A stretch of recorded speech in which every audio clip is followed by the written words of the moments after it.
अमावस्या, पूर्णिमा, शिवरात्रि, ये सभी इतनी महत्वपूर्ण क्यों हो जाती है?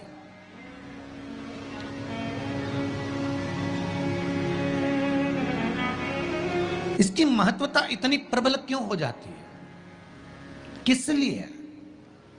क्योंकि बैसाख का जो महीना पड़ता है, सूर्य की संपूर्ण तपन, सूर्य देव अपने पूर्ण तेज के साथ में, पूर्ण तेज के साथ में मृत्यु लोक के निवासियों पर, चाहे जलचर हो, थलचर हो, वायुचर हो, चाहे जो जीव हैं, उस पर जब किरण फेंकते हैं तो संसार का जो मनुष्य है उस पर जब ताप पड़ता है तो ताप पड़ने के कारण उसके मुख से भगवान का नाम निकल ही जाता है, स्मरण नाम निकल ही जाता है। जब उसके मुख से भगवान का नाम निकलता है तो वो भगवान की शरणागति खुद ग्रहण कर लेता है स्वयं। तुम अगर प्रतिदिन भगवान शंकर की आराधना नहीं कर सकते, प्रतिदिन अगर एक लोटा जल शिव को नहीं समर्पित कर सकते, शंकर को एक चावल का दाना भी अगर आप समर्पित नहीं कर सकते, एक बेलपत्र भी अगर मेरे ओघड़दानी भगवान शंकर को नहीं दे सकते, तो एक काम करो कि महीने में एक बार शंकर के मंदिर के सामने से भी निकल कर चले जाओगे तो तुम्हारा कल्याण हो ही जाएगा। इतना भी बहुत। अरे भाई, और बैसाख महीने की शिवरात्रि है, छोड़ना मती। लाइन लगाना पड़े मंदिरों में, लगाओ। और प्रत्येक मंदिर का फोटो खींचकर अपने अपने फेसबुक, व्हाट्सएप, इंस्टाग्राम पे भी चढ़ाओ। क्यों? यह हमारा सनातन धर्म का भाई आज भगवान शिव के मंदिर में खड़ा है, शंकर की आराधना कर रहा है, शिव तत्व को जाना है।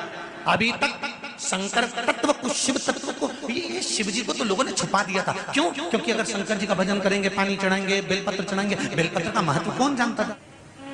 बैसाख की शिवरात्रि है, सुबह से लेकर, वैसे तो शिव जी के मंदिर में पट कपट और झंझट कुछ होती नहीं है, फिर भी आजकल कुछ नियम बना दिए गए हैं शंकर जी के मंदिर में कि इतनी बजे तक ही पानी चढ़ाओ। तो जैसा ब्राह्मणों ने नियम बना दिया वैसा कर लो, कोई दिक्कत नहीं। वैसे शंकर जी के पास जाने के लिए कोई समय नहीं है। माँ बाप के पास जाने का कोई समय होता है क्या? कि बच्चा मैं तो इतनी बजे, माँ कहे कि मैं तो 9 बजे गोदी में लूंगी, इसके बाद लूंगी नहीं। माता और पिता की गोद में बच्चा कभी भी जा सकता है। शंकर जी के मंदिर में आप कभी भी जा सकते हो, शिव के पास अपने दिल की बात कहने के लिए शंकर के मंदिर में कभी भी। अब थोड़े से नियम बन गए हैं, जब से ये शिव महापुराण की कथा से लोग जागे हैं तब से लोगों ने कह दिया हम तो इतनी बजे तक पानी चढ़ा देंगे, कब तक आते रहेंगे, भीड़ बढ़ गई है। सारे ब्राह्मण जन को सबसे ज्यादा खुशी होना चाहिए कि सनातनी जाग रहा है और शंकर मंदिर तक आ रहा है। उसको प्रसन्नता होना चाहिए कि शंकर जी के मंदिर के दरवाजे और देर तक खोल के रखो, आओ और शंकर के दरवाजे आओ। प्रसन्न चित्त होना चाहिए। शिवरात्रि पड़ती है, बैसाख शिवरात्रि, उस दिन अगर शंकर के मंदिर बहुत दूर है या शंकर का मंदिर तुम नहीं जा सकते तो पीपल का वृक्ष, बट वृक्ष या आंवले का वृक्ष या बेलपत्री का वृक्ष, इस वृक्ष के नीचे शिव जी का स्मरण करकर, बेलपत्री के पेड़ के नीचे बेलकेश्वर महादेव, पीपल के वृक्ष के नीचे पिपलेश्वर महादेव, बट के पेड़ के नीचे बटकेश्वर महादेव, आंवले के वृक्ष के नीचे अक्षेश्वर महादेव का नाम लेकर भी अगर तुम जल चढ़ाओगी तो शंकर भगवान स्वीकार कर लेगा। ये बैसाख की कथा कर रहे हैं।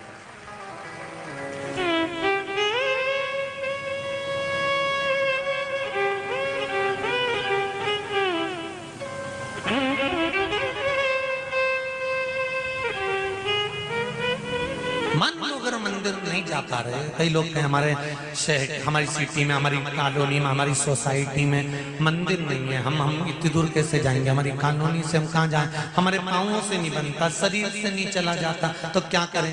तो आप शंकर जी का ध्यान कर कर किसी भी पीपल, आंवला, बड़ या बेल पत्र के पेड़ के नीचे भी अगर जल चढ़ाएंगे, शिव स्वीकार कर लेगा, शंकर उसको पाएगा, ये पक्का है। शिव का स्मरण कर चलते, पर बिना जल के नहीं रहना। बैसाख का महीना चल रहा है। शंकर के शिवालय में जाओ। शिव के शिवालय में 3 स्थानों का स्पर्श अवश्य जब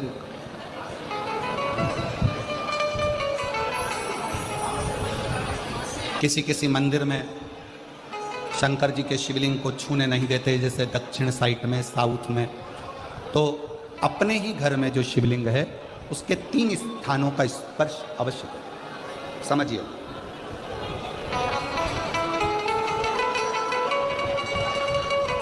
पहला शंकर भगवान के जहाँ से जल बहता है उस स्थान, ये जलाधारी है, जल बहता है, ये शिवलिंग है, यहाँ से जो पानी नीचे की ओर जाता है उस स्थान का स्पर्श अवश्य करें। दूसरा, शिवलिंग का जो गोल भाग है उस गोल भाग में कहीं पर भी अपनी हथेली का स्पर्श अवश्य करें। तीसरा, शंकर भगवान के शिवलिंग का जो ऊपर का भाग है वहाँ अपने अस्त्र का स्पर्श अवश्य करें। तीनों स्थान पर ब्रह्मा, विष्णु और महेश का स्मरण करते हुए जब बैसाख महीने में आप शंकर भगवान को जल समर्पित करें। शिव जी को जब बैसाख के महीने में जल दिया जाए तो दोनों हाथ से अंजलि में कलश रखकर शंकर भगवान की अपने हाथ की अंजलि में जल रखकर शिव जी को जल अवश्य समर्पित करें। शिवरात्रि के बैसाख महीने की शिवरात्रि पड़े, बैसाख महीने की प्रदोष पड़े तो एक बेलपत्र शंकर को अवश्य समर्पित करें। मान लो गर्मी बहुत तेज है, पेड़ों पर बेलपत्र नहीं मिले तो एक दुर्वा शिव को अवश्य समर्पित करें। मान लो बहुत तेज गर्मी पड़ने पर, यहाँ रतनगढ़ में तो हम देख रहे हैं रजी रज, धूली धूल इतनी है, मिट्टी इतनी है कि यहाँ तो दुर्वा मिलना भी बड़ा मुश्किल है, तो एक चावल का दाना शिव को जरूर समर्पित करो। उतने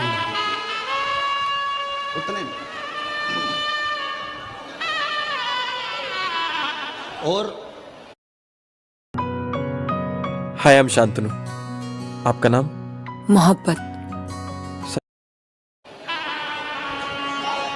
बैसाख महीने में सबसे ज़्यादा जरूरी है, जो सबसे ज़्यादा जरूरी है बैसाख महीने में, वो जलाशय अर्थात अपने घर के नज़दीक में कोई पानी का स्थान हो, जलाशय हो, वहाँ का जल शिव को समर्पित करना, या शिव के नंदी के पास में। और हम तो कहेंगे शंकर का नंदी केवल मंदिर में मत देखो, आपके घर के आसपास में हमारे मारवाड़ की पहले की रीति रही है।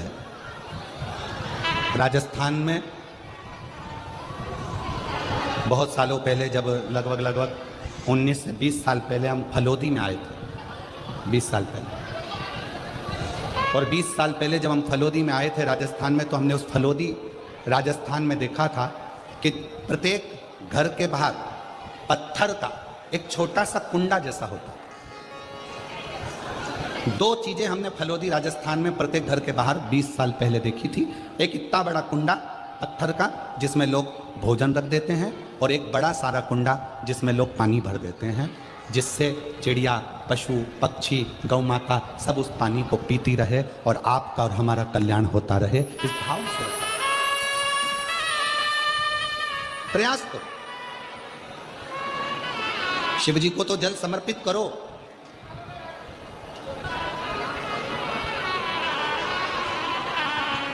साथ में कोई जीव का भी अगर कल्याण हो जाए आपके एक लोटा जल से, तो उसको भी जल दीजिए, उसको भी।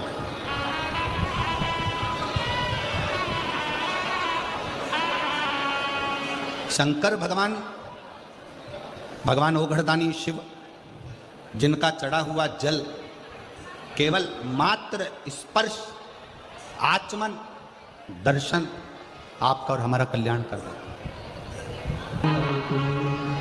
अपने दुख को, अपनी तकलीफ को, अपने कष्ट को किसी दूसरे के दरवाजे पर जाकर कभी मत करो, कभी मत।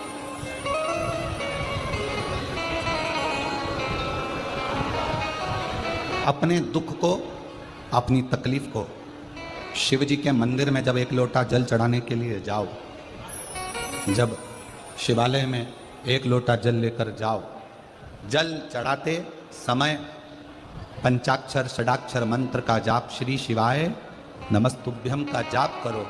और जब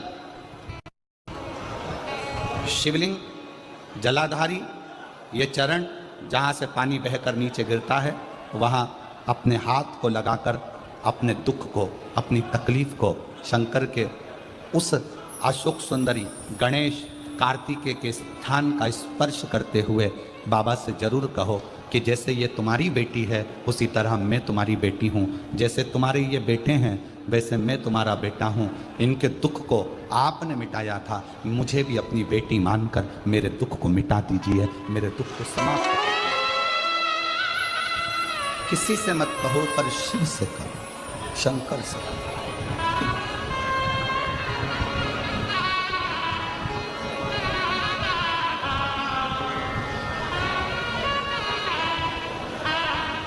जब आप चरण पकड़कर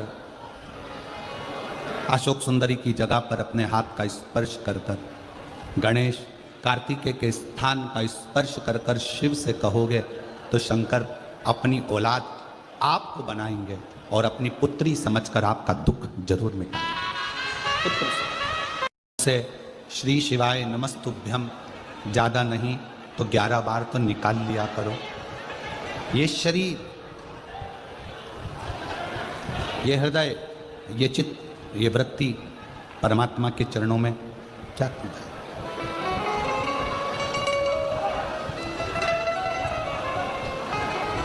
दुख है ना, शिव से कहो। पुरुष में और स्त्री में एक बहुत बड़ा अंतर है। पुरुष में और स्त्री में एक बहुत बड़ा अंतर है।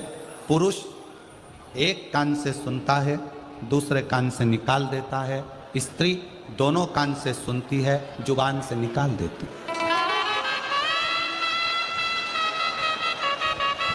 पुरुष में और स्त्री में सबसे बड़ा अंतर यही है कि पुरुष यहाँ से सुनेगा, यहाँ से निकाल देगा, और स्त्री दोनों कानों से सुनकर मुख से निकाल देती है। शिव पुराण की कथा कहती है अगर स्त्री को मुख से निकालना भी है सुनने के बाद तो अपने पिता देवादिदेव महादेव के सामने जाकर निकाले तो बात शिव के पास। सबका किया है मेरा